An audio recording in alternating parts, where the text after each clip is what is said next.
میرا نام سائرہ ہے اور میری عمر 20 سال ہے اور میں میٹرک کلاس میں پڑھتی ہوں۔ ہم 2 بہنیں اور 1 بھائی ہیں۔ میرے بھائی کا نام جاوید ہے جس کی عمر 25 سال ہے اور مجھ سے چھوٹی ایک بہن ہے جس کا نام شبانہ ہے۔ ہماری پوری فیملی 5 افراد پر مشتمل ہے۔ میرے بڑے بھائی جاوید بہت خوبصورت تھے، لمبا قد، چوڑا سینہ اور بڑی زلفیں تھیں۔ میرے بھائی کو دیکھ کر کسی بھی لڑکی کا فوارہ نکلنا کوئی بڑی بات نہیں تھی اور میں خود بھی جنسی تسکین کے لیے اپنے بھائی کو خیالات میں لا کر اپنا پانی نکالتی۔ خیر، ایک دن جاوید نے مجھے کہا، میں باہر کسی ضروری کام سے جا رہا ہوں، میرا کمرہ بہت گندا ہو رہا ہے، پلیز ذرا تم اس کی صفائی کر دو۔ میں نے کہا ٹھیک ہے۔ اس کے بعد میں نے ناشتہ کیا کیونکہ صبح کے 9 بج رہے تھے۔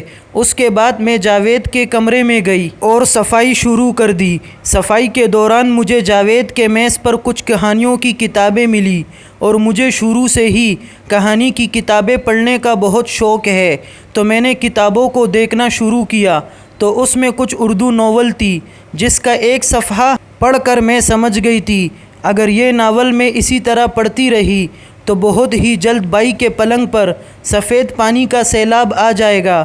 تو میں نے جلدی سے کتاب بند کر کے بھائی کے پورے کمرے کی صفائی کی اور ایک ناول اپنے بغل میں دبا کر اپنے کمرے میں چلی گئی۔ خیر، اس کے بعد میں گھر کے کاموں میں لگ گئی کیونکہ امی کی طبیعت بہت خراب تھی اور وہ اپنے کمرے میں لیٹی ہوئی تھی۔ گھر کے سارے کام ختم کر کے اپنی امی کو دوائی اور کھانا کھلا کر میں واپس اپنے کمرے میں آئی اور ناول پڑھنے لگی۔ آج میرے لیے پوری آزادی تھی کیونکہ جاوید بھائی کام پر گئے ہوئے تھے، امی بیمار ہونے کی وجہ سے اپنے کمرے میں تھی اور ابو آفس گئے ہوئے تھے اور چھوٹی بہن شبانہ اسکول گئی ہوئی تھی اور میں نے امی کی طبیعت خراب ہونے کی وجہ سے اسکول سے چھٹی کی تھی۔ اور آج میرا بڑا دل کر رہا تھا کہ میں اپنی انگلی سے کام چلا کر اپنے پلنگ کو گیلا کر دوں، تو میں نے ناول سے مزے لینے شروع کیے اور اپنی انگلی سے گھر کا کام کرنے لگی۔ مجھے بہت مزہ آ رہا تھا۔ میرا دل کر رہا تھا کہ کوئی آئے اور اپنا اوزار میرے جنگلات میں داخل کرے اور میرے مالٹوں کو دبائے اور میرے ہونٹوں پر کام کرے، کیونکہ ایسے موقع پر انسان کی خواہش یہی ہوتی ہے۔ لیکن میری بدبختی تھی کہ میری ابھی تک شادی نہیں ہوئی تھی اور یہاں میرے کھیتوں میں آگ لگی ہوئی تھی اور اس آگ کو بجھانے والا کوئی مرد بھی نہیں تھا۔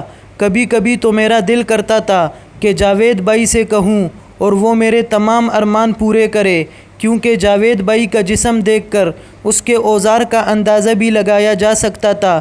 میں اسی خیالوں میں گم تھی کہ اچانک جاوید بھائی کی آواز گونجنے لگی، سائرہ، سائرہ! تو میں نے جلدی سے اپنے کپڑے اٹھائے اور پہننے لگی، کیونکہ میں اس وقت جس حالت میں تھی اگر اس حالت میں میرا بھائی مجھے دیکھ لیتا تو میں ذلیل ہو جاتی۔ ابھی میں کپڑے پہن رہی تھی کہ میرے کمرے کا دروازہ کھلا، تو میں نے جلدی سے اپنے دونوں ہاتھ اپنے دونوں مالٹوں پر رکھے۔ میرے بھائی نے جب یہ نظارہ دیکھا تو جانے کے بجائے۔ دوستو، دوسری قسط کل اپلوڈ ہوگی۔